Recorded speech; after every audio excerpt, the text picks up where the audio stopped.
is Russ Cusick, and I was originally scheduled to be on the agenda for this evening, and for some reason, which is not clear to me, I have not been told by anybody on the board or by you, Mr. Shea, as to why I was removed from the agenda. Last week, I decided that I wanted to address the Philipstown board, as well as yourself, in regards to our federal stormwater mandate. I contacted our town clerk, Tina Mirando, and was reminded, because it's been a while since I've requested to be on an agenda, exactly what I had to do.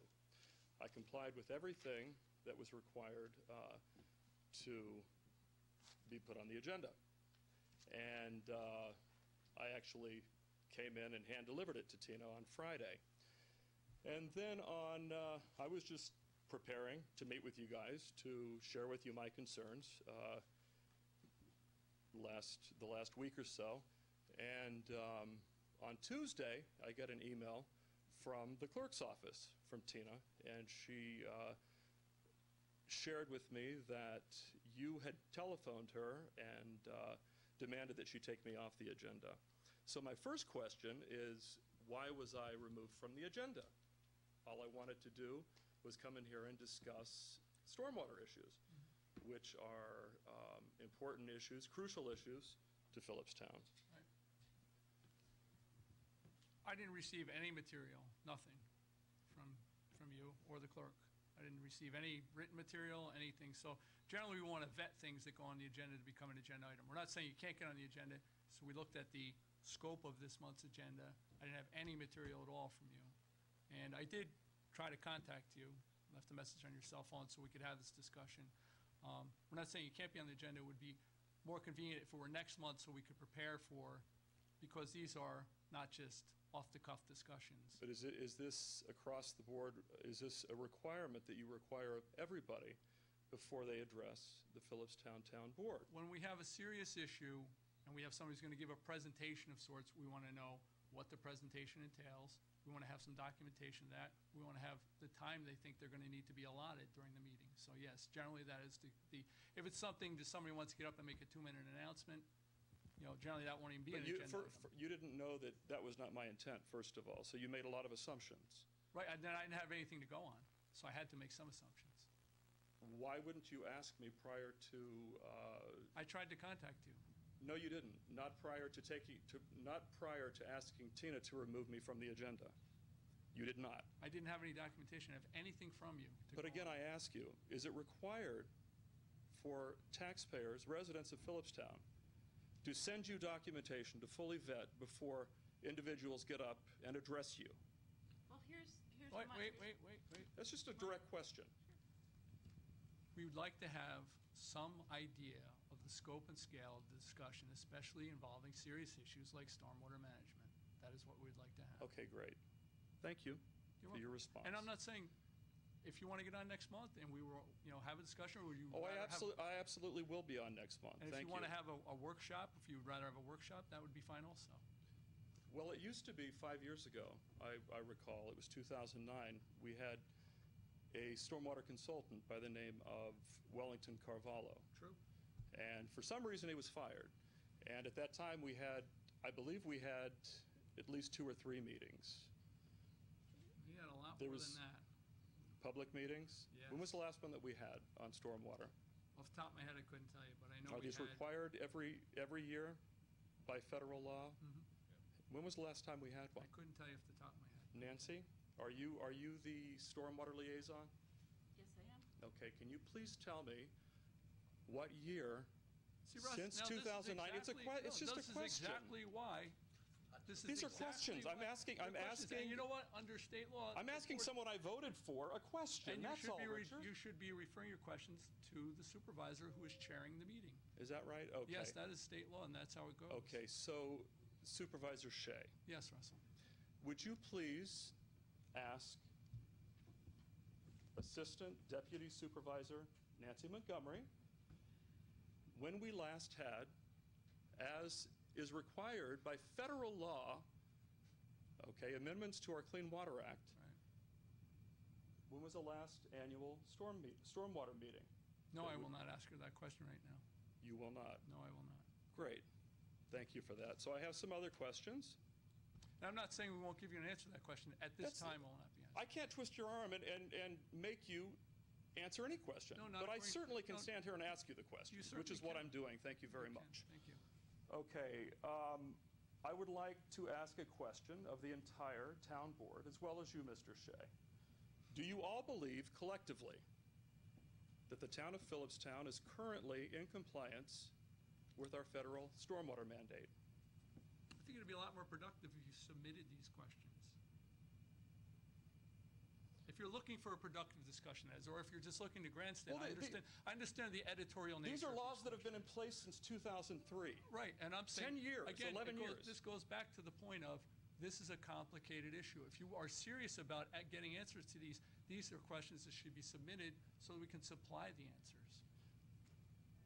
I'm not going to be broadsided at my own meeting. This is not.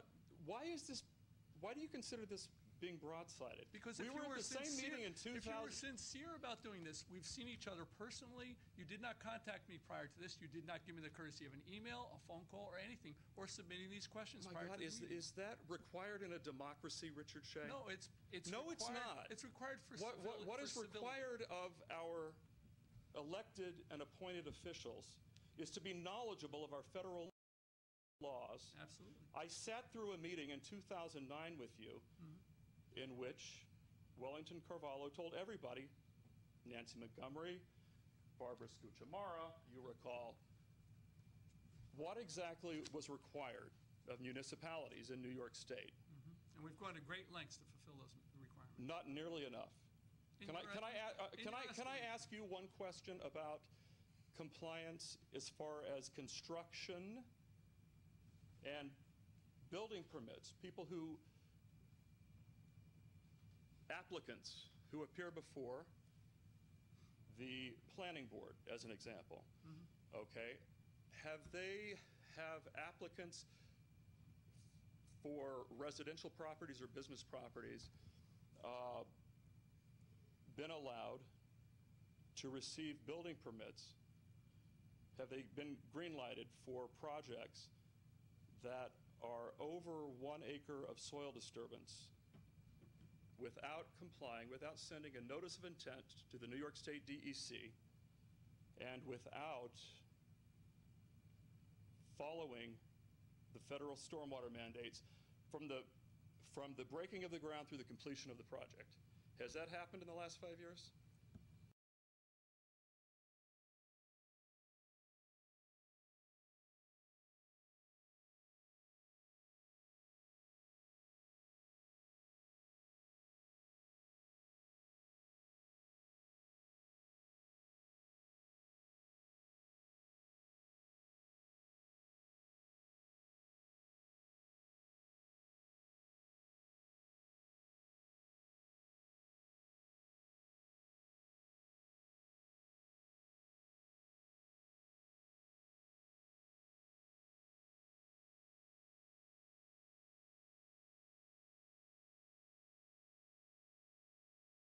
It's our policy in this town that anyone who applies for a building permit Okay. and are going to have more than 43,560 square feet of disturbance, that they must file a notice of intent. Thank you. And who has been responsible for enforcing that? Has it been a collective? Has that been something? This is not split, but this is a joint effort between the code enforcement officer and our wetlands inspector, who is our natural resources officer. Because just about in the last 5 or 6 years, just about every time someone has either brought a construction site to my attention, or I have seen construction, I've been curious, I've FOIA documentation. Curious is a good way to describe you. Oh, thank you, Richard. I appreciate You know how I'm it. joking with you. I think we need more curious people in this town. No, I understand. Yeah, your I concerns. hope you understand. I do. Good.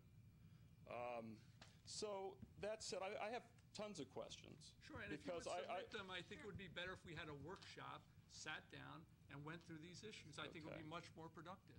And I would appreciate, because we do live in a democracy, Right. I would appreciate from you a written explanation as to why I was removed from the agenda to address you and the board members Right, who and are I don't sitting mind before supplying me. that at all. I think I've done a fair job You've not, of you've not done summarizing for that. me a sufficient job of explaining that. Well, I But doubt thank I will you very ever do much, that, thank but- you very much for your time.